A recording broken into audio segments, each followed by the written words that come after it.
Namaste everyone. In today's video, I wanted to share with you 5 ways to clear your mind and stop overthinking.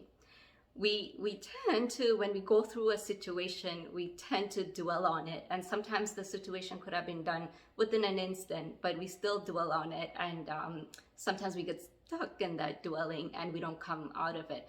And sometimes what people do is go through that situation over and over again in their mind and overthink about a situation, and when you actually think about it, the solution was like instant, and all the things that you would have thought about would have not actually happened. My name is Priya. I'm very passionate about sharing positivity, empowering others to live their life to their fullest. We're all creators. We have the capability to create our life the way we want. So let's make it beautiful together. Let's dive in. So today's topic about clearing your mind and stop overthinking. So this always happens to me. As much as I'm talking about this topic, I'm still working on myself as well, where sometimes a situation happens. It could be with someone, and then you come home and you overthink about it, and it's like, oh, what if I said this, or what if I did this, or this person's gonna come back and say this to me, and how should I be responding? Sometimes you overthink about it, and then the next day that person might come and it will be like a one second conversation about it, and it will be over, and it's like all the things you would have overthought about it didn't even happen. So how do you stop yourself from doing that? So one thing you have to realize is when you're overthinking or thinking about something that happened, especially if it's negative, you're keeping that live. Like that, whatever happened for like 1 second or like 1 minute. Whatever happened for that one moment. But we keep it live for many days, sometimes even years, because we still keep thinking about it. Sometimes people spend their whole life with holding on to things like that. But it's important to learn to let go of those things, because what happens is when you're holding on to things like that, you're actually creating more energy towards that. So if it's a negative situation, then you're creating more negative energies towards it. And what happens, like attracts like. So if you're creating negative energy towards it, then that negativity is what you're attracting. You're going to attract more situations like that, and then you're going to be like, why me? Why am I attracting this? Why does this always happen to me? So instead of doing that, learn to let go, because whatever happens in the moment, it happened in that moment. Next moment is a new moment, and you focus on that instead of focusing on the situation. People say, I have heard Grandmaster even say this, where we tend to create a story, and sometimes it's important to have our story, but don't dwell on the negative emotions. Because those are the things that, it's okay to deal with it. You need to, if you need to dwell on it, you need to dwell on it. It's okay to have that emotions and get it out, but don't always hold on to it. It's very important to learn to let go, learn to forgive and all that. So how could you clear your mind? Number one is doing meditations. And when I say meditations, do daily meditations. It's like don't we shower every day? Don't we brush our teeth every day?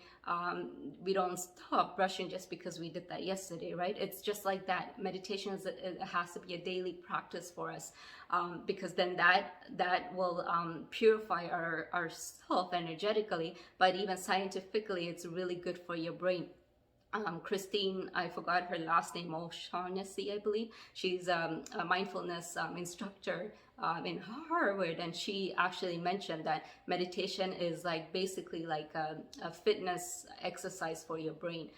Just the way you would exercise your body, that's like a fitness exercise for your brain. So it's important to keep at least 5 minutes every day. I would suggest 5 minutes every day. It's better if you can do morning and at night, because then it's nice to clear that. It's nice to begin your day in that calm, clear mindset, and then it's nice to go to bed in that calm, clear mindset as well. So if you have the time, if you have the capability, if you're willing to do it, do at least 5 minutes in the morning, 5 minutes at night. But if you're a beginner and you don't know where to begin, at least do 5 minutes in the morning or night, whatever works for you. At least do it once a day. If you're new to this, then make sure you can follow other YouTube videos or online resources for meditation.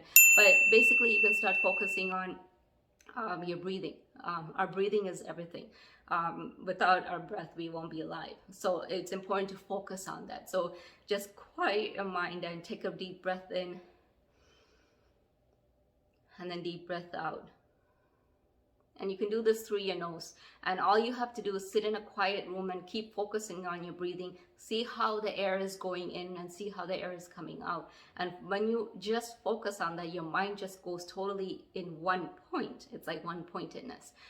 All that clutter disappears. And when you start practicing this on a daily basis, it comes very easily for you. And but it's like a daily practice that you need to keep doing, but you'll get better. There are other meditations that you can do other than breathing, and if that works better for you, like, you know, with some music on or with somebody's voice coming over, whatever is easy for you, make sure you begin with that, and then you can get better at however you want to develop yourself.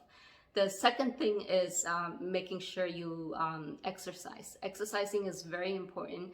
Just like how we want to meditate to have a healthy brain, we want to also have a healthy body.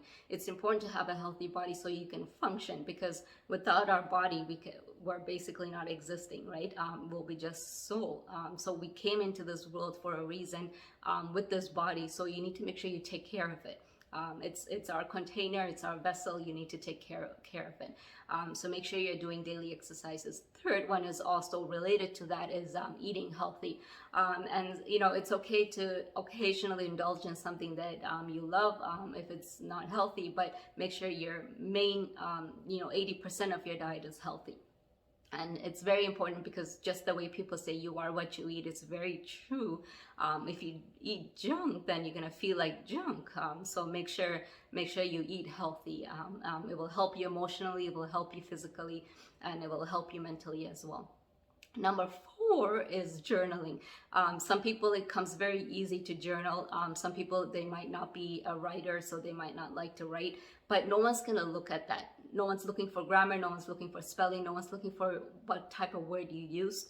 At the end of the day, you express yourself however you want, but put your emotions in that journal. When you start writing every day, then you would, since you're putting your emotions into that journal, it's written and you forget about it, instead of holding on to it in your mind and overthinking about it. So it's actually very helpful if you can start journaling, and that way you can get rid of it in that one instant, instead of holding on to whatever emotions or whatever building up that you had in yourself. So keep practicing on a daily basis. The last one is connecting to nature. Nature is everything. We ourselves have all the 5 elements, and this world has 5 elements. That's how we're aligned. So it's important to connect to the nature in whatever way you want. You could be a water person, you could be someone that likes to, climb mountains. You can just go for a walk, whatever it is, get some sunlight, whatever it is that you like to connect with, make sure you connect. Even just watching, bird watching or whatever you like, whatever your interest is, there's so much to learn from nature. So you can just watch and learn and observe and see how nature is handling the struggles on a daily basis, all the challenges that comes through. And it's like a lesson learned from nature as well, but it's also a way to connect with nature, being able to attract that positive energy towards us as well, and to be able to release anything that we need to let go as well. It's like a cycle, basically. I hope this video was helpful for you. I hope you practice some of these on a daily basis and see how it works for you. If this was helpful, please share this video and subscribe to my video if you're new to my channel, and click the notification button, as I'm very determined to creating weekly videos for you guys to empower you to live your life to your fullest. Until then, namaste.